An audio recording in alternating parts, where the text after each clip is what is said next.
I thought I would make a short video about Dennis, just for the future, maybe for people to remember by, or maybe his children in the future when they get older can look back on the Facebook page and see this. I just wanted to tell a story about my experiences with Dennis, and I believe that he would have wanted me to tell this story.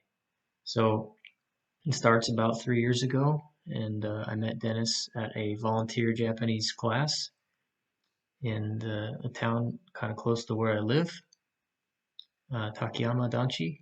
And when he was healthy, he often came to the classes to try to learn Japanese. And over time, I got to know him since he was the only other American in class.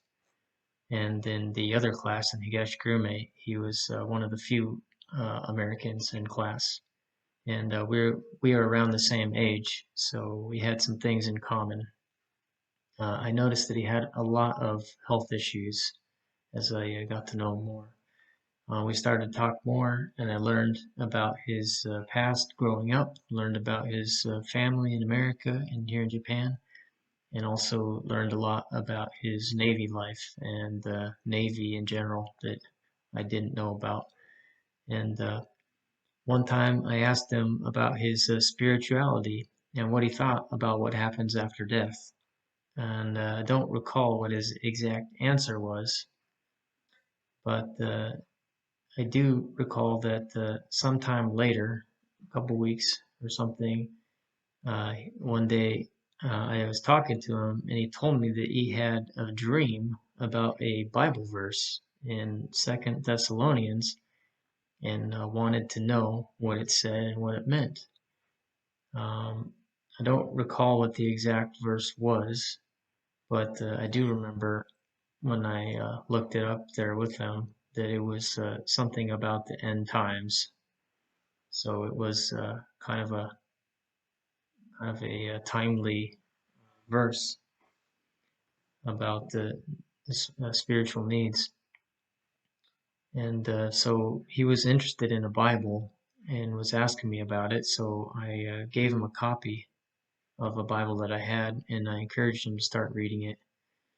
I started to ask him more spiritual questions over time as I got to know him. And eventually, I also gave him a copy of one of my favorite books on spiritual matters called One Heartbeat Away by Mark Cahill. And which, by the way, if anybody wants a copy, I can get a copy of that book somehow. It's also free on a PDF form, and kind of addresses the question of what happens after we die. Anyway, after he read that book, he told me that he was definitely not an atheist, and he also told me that he was raised Catholic. He said that he thought doing works along with belief was the way to heaven, though he was still seeking answers. Um, he also, I remember, seemed to have a lack of peace about his time in the military, including the past things he did as a young man and also some military decisions that were made. Um, and anyway, we continued to meet and to talk on occasion at sometimes at the like a coffee shop. Anyway, at one point his health started to get worse, and he went to a major hospital in Tokyo. It was like 2 years ago or something like that, like 2 summers ago. I didn't hear from him for a long time, but was eventually able to hear from him about what happened. After he got out of the hospital and was feeling better, he was able to tell me face to face what actually happened. Apparently, he experienced a major near-death experience, complete with an encounter with demons, to which he couldn't speak about what was done, as well as like a hell type experience. Uh, there was no purgatory, but there was only complete terror. It was a very scary and sobering experience. It was there that he cried out to Christ to save him. Apparently, Christ did come and deliver him, as well as restore him back to life. And that was unforgettable for him, an unforgettable moment, as you can imagine.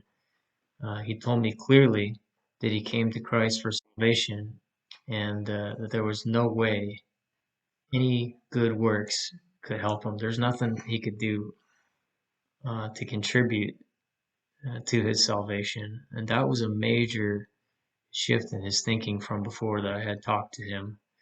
His mind and his demeanor had changed completely. So I could tell that something had really happened. He started to read his Bible more. In fact, he had finished the Old Testament and was reading through the New Testament. Also, he started to watch YouTube Bible classes online. It was Fairhaven Bible College had free Bible classes he was watching online. And also, he came to prayer group with my friend Shinya and Ray and I over the internet during this kind of COVID season. And also, he showed a lot of signs of serious spiritual growth. He was definitely growing and learning new things, and God was teaching him. He was also very concerned for his family's salvation, and I remember him praying a lot about that. More recently, he started to have some difficulties and said that his new medications were causing him to have some serious shifts in personality and is having some conflicts. Uh, he was having some stressful times and started to lose contact uh, with us in his prayer group, and until he passed away. There towards the end, he wasn't responding on his Facebook or whatnot. So I don't know what was going on with his health, but I didn't know that his body was in such a bad condition as it was, with multiple organ failure being the cause of death. But I do believe that God was reaching out to him and allowed for him to make peace before he passed on. I do believe that Dennis is with Christ now. So if you're watching this, I want you to know that God loves you and he wants to see you saved as well. There is such thing as eternity. The soul is real. When we die, there's going to be a place that we go to forever, either with God or separated from God in a place the Bible calls hell. And the Gospel of John in chapter 3, verse 36 says, "He that believeth on the Son hath everlasting life, and he that believeth not the Son shall not see life, but the wrath of God abideth on him." So just think about that with Dennis's experience from his own lips, and he shared that with many of you as well. Think about that for your own life.